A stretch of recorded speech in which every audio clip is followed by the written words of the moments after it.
पवन भाऊ पवार तसेच तालुका अध्यक्ष प्रवीण भाऊ जाधव, महाकारुणिक भगवान गौतम बुद्ध, परमपूज्य बोधिसत्व डॉक्टर बाबासाहेब आंबेडकर व सर्व महापुरुषांच्या प्रतिमेला प्रथम श्रीवार वंदन।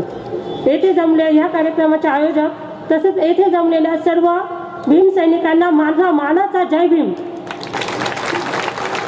मित्रहो, खरं तर मला या स्टेजवरती बोलण्याची संधी उपलब्ध होईल असं वाटलं नव्हतं, पण आमच्या महिला आघाडीच्या जिल्हाध्यक्षा उर्मिलाताई गायकवाड यांनी मला जी संधी उपलब्ध करून दिली त्याबद्दल मी त्यांचे आभार मानते। खरं तर असं म्हटलं जातं की प्रत्येक क्षेत्रात जे यशस्वी पुरुष असतात, यशस्वी पुरुषांच्या मागे एका महिलेचा हात असतो, पण यशस्वी स्त्रीच्या मागे ज्या महामानवाचा आशीर्वाद आहे, ज्यांचा हात आहे, ते बाबासाहेब आंबेडकर।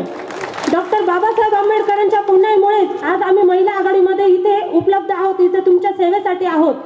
तसेच त्यांच्या बाबासाहेबांच्या आशीर्वादामुळे आज प्रत्येक वेळेस महिला प्रत्येक क्षेत्रात, मग ते राजकीय असो, सामाजिक असो, शिक्षण असो का क्षेत्र असो, प्रत्येक क्षेत्रात पुरुषांच्या खांद्याने खांदा लावून त्यांच्या बरोबरीने चालत आहेत। असं म्हटले जाते की महिलाओं को मिला सम्मान ना होता, महिलाओं का मिला सम्मान ना होता, अगर पैदा हमारा भीमराव ना होता, अगर पैदा हमारा भीमराव ना होता। मनुवादी की गुलामी घूंघट में रोती, मनुवादी की गुलामी घूंघट में रोती, फिर सर उठा के जीना आसान ना होता, फिर सिर उठा के जीना आसान ना होता। बाबा साहब ने इन हाथों की बेड़ियों को तोड़ा, बाबा साहब ने इन हाथों की बेड़ियों को तोड़ा, वरना कलम चलाना आसान ना होता। पीएम सीएम कोई महिला ना होती, पीएम सीएम कोई महिला ना होती, अगर बाबा साहब का लिखा संविधान ना होता, अगर बाबा साहब का लिखा संविधान ना होता।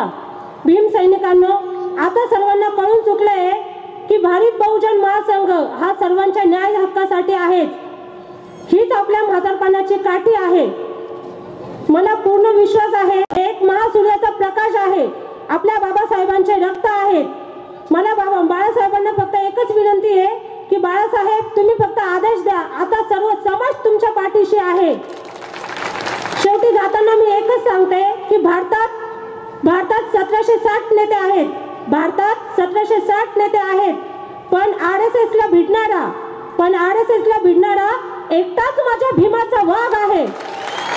जय भीम, जय बुद्ध।